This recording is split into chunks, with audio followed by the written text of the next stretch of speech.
इस अलायंस से हम प्रदेश को और आगे बेहतर तरीके से कैसे लेकर जाए, इसकी मजबूत नींव हम रखने का काम करें। साथियों, मैं एक चीज आपको जरूर बोलूंगा कि दोनों संगठनों ने ये निर्णय लिया है कि पूरे प्रदेश में मिलकर मजबूती से कैसे किसान कमेरे की लड़ाई हम मजबूती से लड़े, इस लक्ष्य को आगे लेकर जाएंगे। हमारा मुख्य उद्देश्य कैसे किसान को ताकत दे, उसकी एमएसपी को सुरक्षित रखे, कैसे कमेरे को अशोर्ड आय के अंदर इजाफा प्रतिवर्ष, जैसे सरकारी कर्मचारियों को डीए बढ़ता है उस तरह मिनिमम वेज में दिला पाए, और ग्रामीण से लेकर खासतौर पर जो अर्बनाइजेशन हुई है और नए अर्बन हब बने हैं उसमें शिक्षा का उद्धार करें,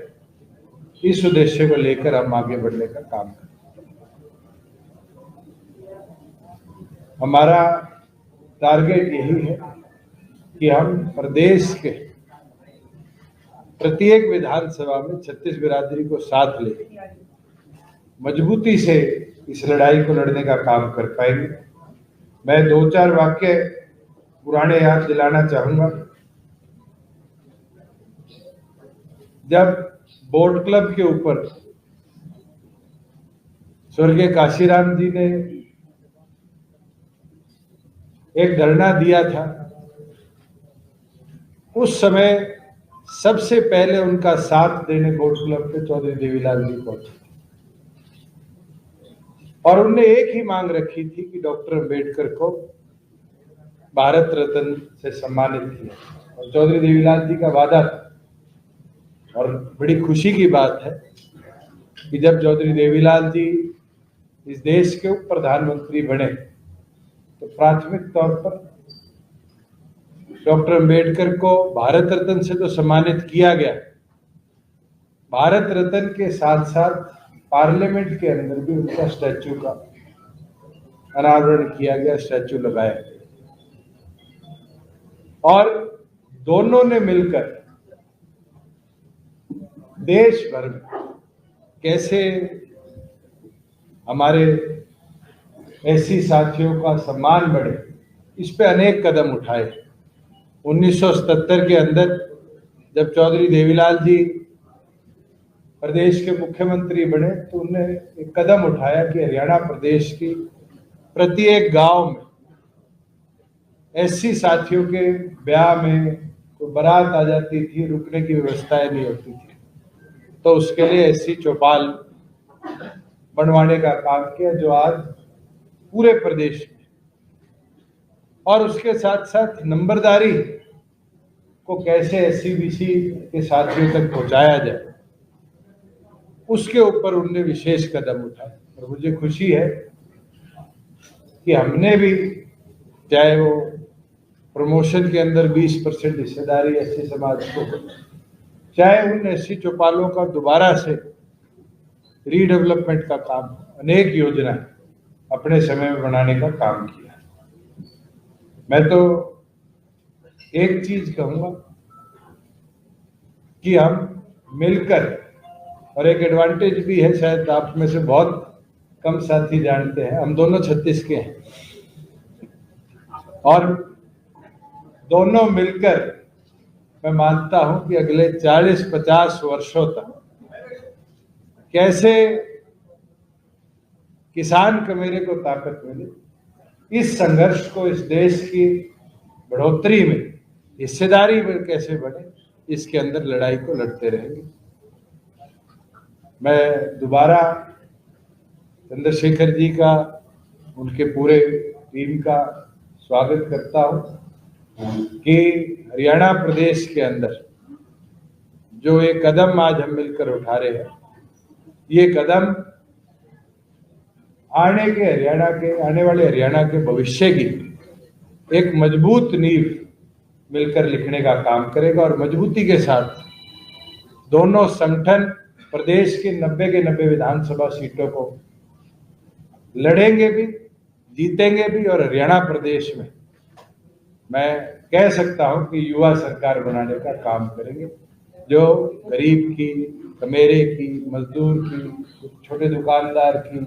महिलाओं की, युवाओं की आवाज बनकर मजबूती से लड़ पाए।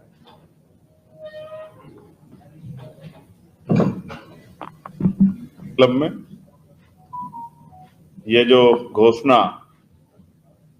भाई दुष्यंत जी ने की है, ये घोषणा तो आज की है, लेकिन इस पे पहल लंबे समय से चल रही थी। और जो जिन महान पुरुषों के बारे में, उनकी दोस्ती के बारे में, उनके संयुक्त संघर्ष के बारे में और उसके परिणाम के रूप में जो आज हम लोग बैठे हैं, मैं अपने महान पुरुषों को नमन करते हुए आज उन दोनों महान नेताओं का भी जिक्र करता हूं, मान्यवर काशीराम साहब और चौधरी देवीलाल जी। मेरा ये भी मानना है कि किसान कमेरों को अपनी लड़ाई अभी तक अपने आप ही लड़नी पड़ी है, दूसरे लोगों ने सिर्फ उनका यूज किया। वो वादे तो हमसे बहुत करते हैं, लेकिन बाद में उन वादों में सच्चाई कुछ नहीं होती, क्योंकि भाई ने कहा कि हम 36 के हैं। 36 से कहने का मतलब है कि हम सेम एज के हैं, हम एक ही एज में हैं और लंबे समय तक अब सेवा करने के लिए किसान कमेरों की इस आंदोलन में उतरे हैं। मेरा ये भरोसा है, जब मेरी इनसे बात हुई तो मैंने महसूस किया कि इनके दिल में इच्छा है कि हरियाणा को आगे बढ़ना चाहिए, और मेरे दिल में इच्छा है कि हरियाणा को आगे भी बढ़ना चाहिए। हरियाणा की जो पहचान है, जिस तरह से इस बार भी देश, दुनिया में देश का नाम हरियाणा ने बचाने का काम किया, वो हरियाणा और शक्तिशाली होना चाहिए। हम लंबे समय से हरियाणा में काम कर रहे हैं। भीम आर्मी आजाद समाज पार्टी के माध्यम से हमारे नेताओं ने वहां संघर्ष करके संगठन बना के उसको सींचने का काम किया है। अब 1 और 1 11 हो गए हैं। शक्ति मिलके जो है एक नया निर्माण करेगी। मैंने इनसे ये भी अपील की थी कि जो भी हमारे जैसे साथी हों, जो चाहते हों कि किसान, कमेरे, नौजवान, महिलाओं के सशक्तिकरण की आवाज आगे बढ़े, उनको भी अपने आप साथ में आप जोड़ लो। मेरा भरोसा है कि आने वाले कुछ दिनों में कुछ नई ताकतें भी, नए ऐसे साथी भी आपको हमारे साथ देखने को मिलेंगे, जो चाहते हैं कि हरियाणा मिलके इसी आइडियोलॉजी पे आगे बढ़े कि किसान किस कमेरे की बात मजबूत। पुरानी चीजों के लिए मैं अपने महान नेताओं का धन्यवाद करता हूं, और मेरा विश्वास है कि अब हम इस लड़ाई को तेजी से आगे बढ़ाएंगे और इस ताकत को बनाने में कामयाब। आप सब लोग यहाँ उपस्थित हैं, जननायक जनता पार्टी का पूरा परिवार, उनके सम्मानित नेता, पूर्व सीएम, पूर्व डिप्टी सीएम और भावी सीएम जो है हमारे बीच में है, साथ साथ आजाद समाज पार्टी, भीम आर्मी का परिवार है। ये दोनों परिवार एकजुट होके मैं संदेश अपने साथियों को देना चाहता हूं, आज से ही कमर कसें और हरियाणा में एक नया इनकलाब खड़ा करें,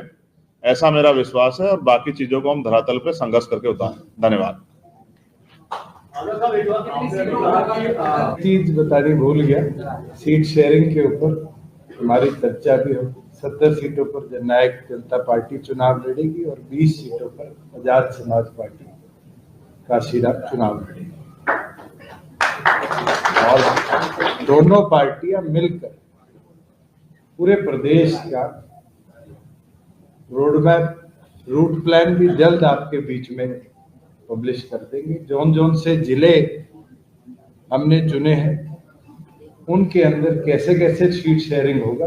वो भी अलग से आपके बीच में हम टाइमली दे देंगे नॉमिनेशन से पहले।